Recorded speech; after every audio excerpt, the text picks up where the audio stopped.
문을 여는 창의문교회 목요일 매일 큐티 주 이름 찬양 찬양하시면서 주님 앞에 나가시겠습니다. 주 이름 찬양 풍요의 강물 흐르는 부요한 땅에 살 때에 주님 찬양해. 주 이름 찬양 거칠은 광야와 같은 인생길 걸어갈 때도 주님 찬양해. 모든 축복 주신 주님 찬양하리. 어두운 날이 다가와도 난 외치리. 주의 이름을 찬양해. 주의 이름을 찬양해. 영화로운 주 이름 찬양.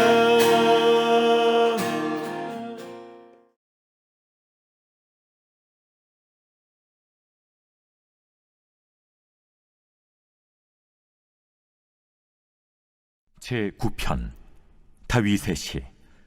인도자를 따라 문라변에 맞춘 노래.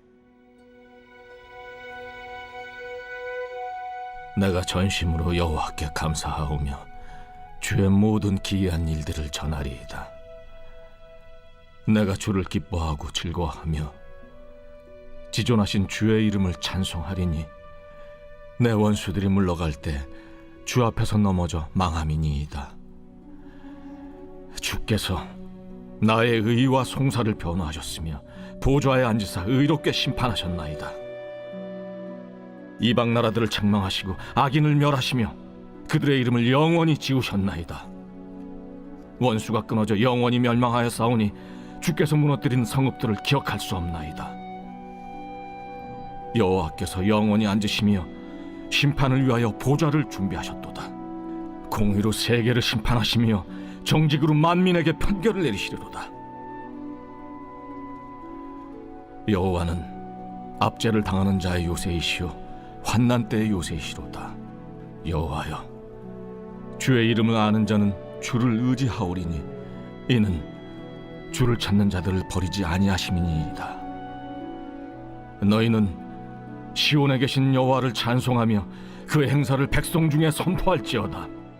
피 흘림을 신문하시는 이가 그들을 기억하시며 가난한 자의 부르짖음을 잊지 아니하시도다. 여호와여, 내게 은혜를 베푸소서. 나를 사망의 문에서 일으키시는 주여, 나를 미워하는 자에게서 받는 나의 고통을 보소서. 그리하시면 내가 주의 찬송을 다 전할 것이요 딸 시온의 문에서 주의 구원을 기뻐하리이다. 이방 나라들은 자기가 판 웅덩이에 빠지며 자기가 숨긴 그물에 자기 발이 걸렸도다. 여호와께서 자기를 알게 하사 심판을 행하셨으며 악인은 자기가 손으로 행한 일에 스스로 얽혔도다. 악인들이 스올로 돌아가며 하나님을 잊어버린 모든 이방 나라들이 그리하리로다. 궁핍한 자가 항상 잊어버림을 당하지 아니하며 가난한 자들이 영원히 실망하지 아니하리로다. 여호와여, 일어나사 인생으로 승리를 얻지 못하게 하시며 이방 나라들이 주 앞에서 심판을 받게 하소서. 여호와여, 그들을 두렵게 하시며 이방 나라들이 자기는 인생일 뿐인 줄 알게 하소서. 시편 9편 그리고 시편은 원래는 단일 시편이었을 것이다. 70인역의 한 시처럼 되어 있는 것처럼, 왜냐하면 이제 시편 9편만 다윗의 시라는 1권의 표제어가 붙어 있고 시편에는 없고, 그리고 이제 이 시는 이제 그 알파벳이 이 두 편이 처음부터 끝까지 연결돼서 쭉 이어지고 있습니다. 그래서 한 시편으로 보는 것이 공통된 의견입니다, 학자들의. 그리고 이 시편의 이제 전반부에는 하나님이 참 재판장이시며 고통당하는 자의 소망임을 이야기하고 그 후반부에는 마지막에는 악인을 심판하시는 하나님, 가난한 자들 도우심으로 그에게 찬양할 만한 이유를 선사하시는 주실 것을 기도하는 식으로 마무리를 하고 있습니다. 1절에 내가 전심으로 여호와께 감사하며 주의 모든 기이한 일들을 전하리이다. 누군가 우리가 매우 감사하다면 그가 나에게 행한 선행이 있을 것입니다. 마찬가지로 지금 이 다윗이 하나님께 감사하는 이유는 그가 행하신 기이한 일들, 이 기이한 일들은 매우 비범하고 탁월한 일들을 말하는 건데 이게 이제 뭐냐? 다윗의 삶 속에 하나님이 개입하셨던 거죠. 좋지 않은 상황을 다윗이 만난 그 좋지 않은 상황을 하나님이 변화시킨 그 놀라운 기적을 체험을 했기 때문에 기뻐하고 감사하고 찬송하고 있는 거예요. 근데 이제 더 구체적으로 그 이유가 뭐냐? 찬송하는 이유는 첫째, 원수의 망함입니다. 원수가 망했어요. 3절에 내 원수들이 물러갈 때 주 앞에서 넘어져 망했다 이렇게 나오고. 그러니까 이 찬양의 가장 직접적인 이유는 여호와께서 다윗의 삶 속에서 어떤 승리를 주신 거예요. 그것은 다윗의 그 힘만으로 할 수 없는 일들입니다. 이 원수들은 다윗을 넘어뜨리는 존재들이었는데 오히려 그들이 넘어지는 것, 물러가고 망하는 것, 그들이 넘어져 주 앞에서 거꾸로 지금 역전이 되는 상황입니다. 실제 이제 압살롬 같이 그런 또 압살롬에게 붙은 그 반역의 세력들이 거꾸로 이제 넘어졌죠. 이거는 어떤 다윗의 전략이나 힘이 좋아서가 아니라 하나님이 도와주신 거예요. 하나님이 일으키신 것입니다. 그래서 대적들이 퇴각했다. 그래서 이 시편에서 또 중요한 심상 중에 하나가 여호와께서는 전사다, 워리어다. 그런 전사의 이미지가 이 3절에서도 고스란히 나타나 있습니다. 그래서 여기서 이제 주 앞에서 이렇게 전사이신 주 앞에서 원수들은 망했어요. 도망갔다가 넘어져서 망했는데, 근데 여기서 또 이미지가 또 바뀌어요. 이제 4절에 보면 주께서 나의 의와 송사를 변하셨고 보좌에 앉으사 의롭게 심판하셨다. 이제는 재판관의 이미지죠. 이 의롭게 심판하시는 재판관의 이미지로 바뀝니다. 다윗은 아무런 이유 없이 까닭 없이 공격을 받았고 부당한 대접을 받았습니다.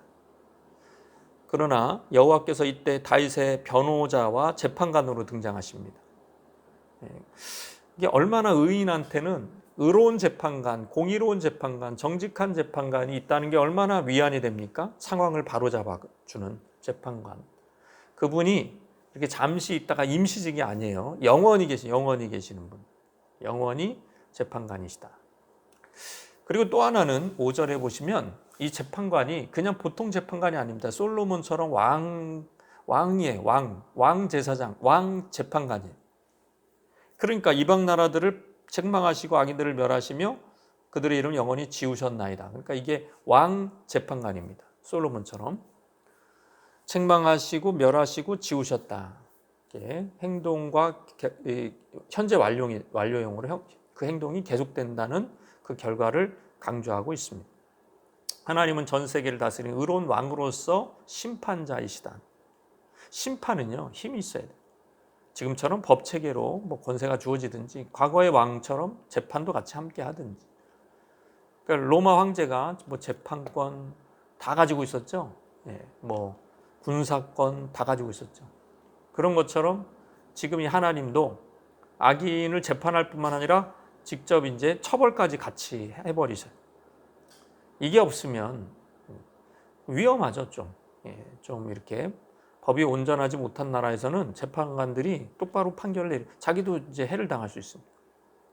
그래 다윗이 묘사한 여호와는 왕 재판관이어서 큰 권세를 가지시고 악인들의 이름을 완전히 지워버리시는 그런 능력이 하나님이다. 원수가 아예 끊어져서 멸망을 영원히 6절에 주께서 무너뜨린 성읍들을 기억할 수 없다.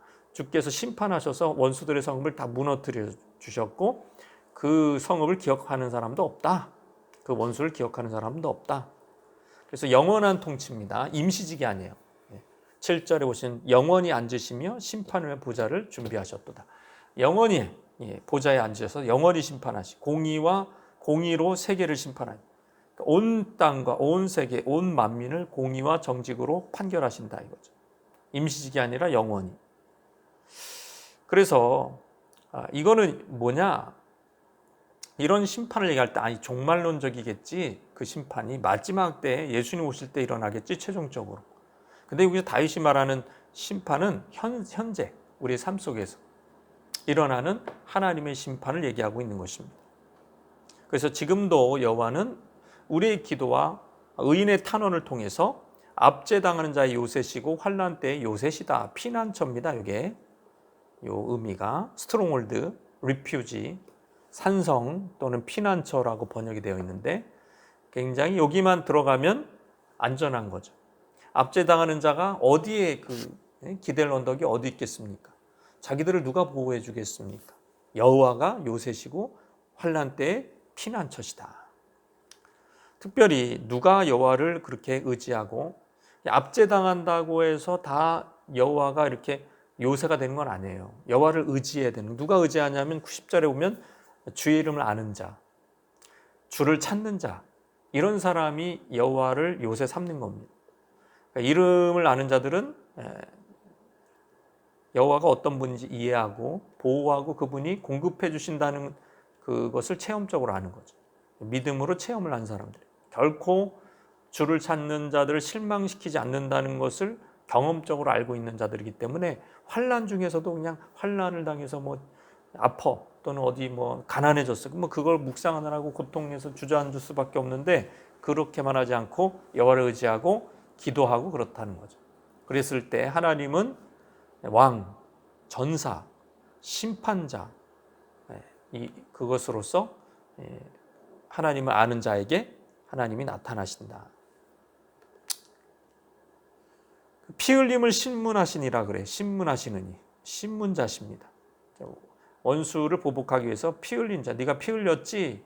그를 언제 피 흘렸는지 가인이 아벨을 피 흘린 걸 기억하시듯이 기억하시는.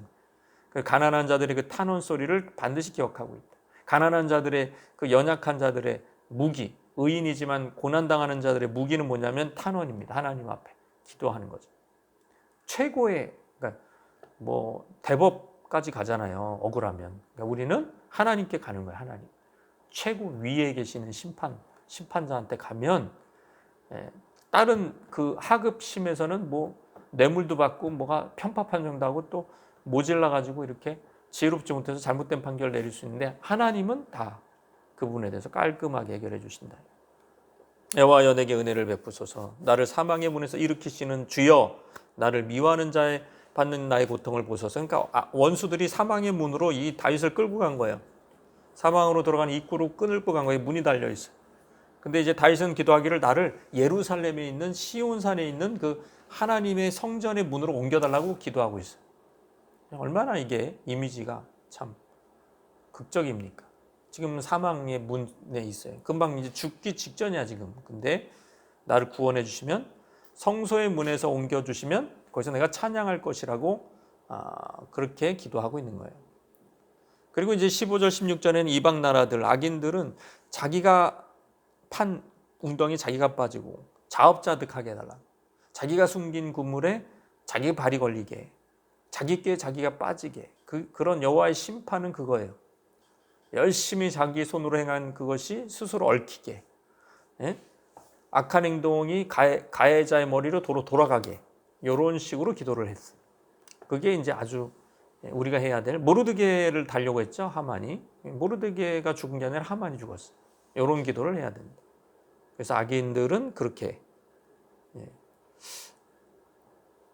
그래서 이제 궁핍한 자가 항상 잊어버림을 당하지 아니하고 가난한 자들이 영원히 실망하지 아니하리라.